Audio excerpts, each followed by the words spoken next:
Welcome everyone, and also thanks to my colleagues at the ECOFIN for a good meeting and some productive discussions today. First of all, we continued a discussion on new EU support to Ukraine and exchanged views on options for support, including the Commission's proposal on the reparations loan based on the immobilized Russian assets.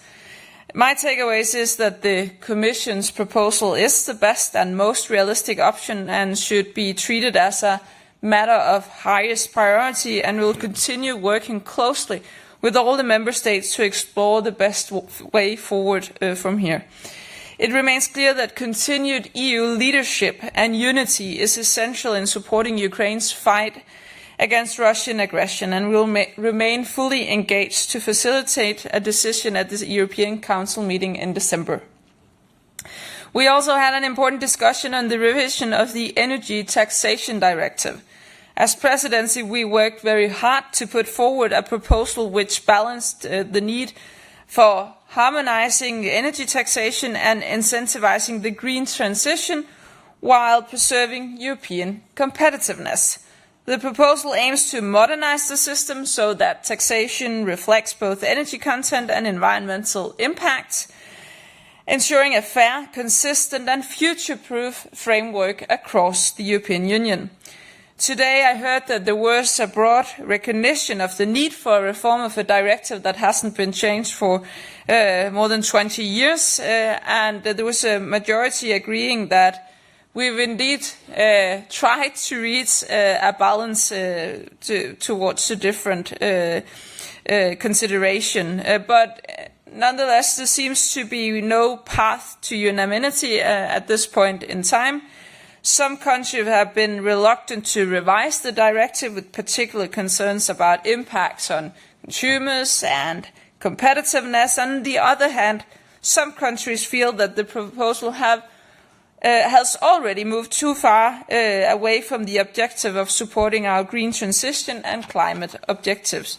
So today I therefore had to conclude that we unfortunately do not see the necessary political will to continue the work towards a compromise which can be unanimously supported. I am, on the other hand, pleased to confirm that we reached a political agreement on the elimination of the current €150 customs duty relief threshold.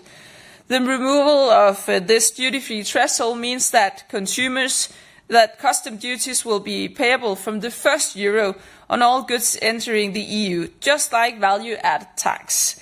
This reform primarily concerns the large volume of low-cost goods imported from third countries, in particular from Asia and China. Ending the exemption will close long-standing loopholes that's been systematically exploited to avoid custom duties, for example, to the undervaluation of goods or the splitting of consignments to stay below the previous threshold. This change will also create a fair and more level playing field between European businesses that pay duty on all imports and non-EU companies that sell low-value goods directly to European consumers without paying customs. The agreement also represents a major step towards modernizing the EU's customs system. It will help to tackle the massive inflow of low-value goods, reduce opportunities for fraud and strengthen the integrity and transparency of trade within the EU's internal market. This agreement demonstrates that the EU can deliver on reforms that make the system simpler, fairer and more resilient, so the Danish Presidency is happy to have reached a political agreement on this very important issue. Today's meeting also shows that there is a broad political support to explore options to tackle the issue arising from the rapid rise in e-commerce earlier than 2028.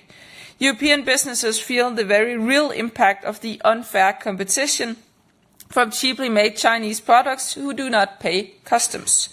When we see small businesses being outcompeted on unfair terms, we have a responsibility to act quickly to ensure a fair system.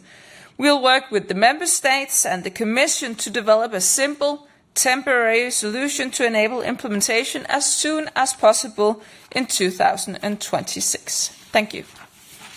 Thank you, Minister. Commissioner, please.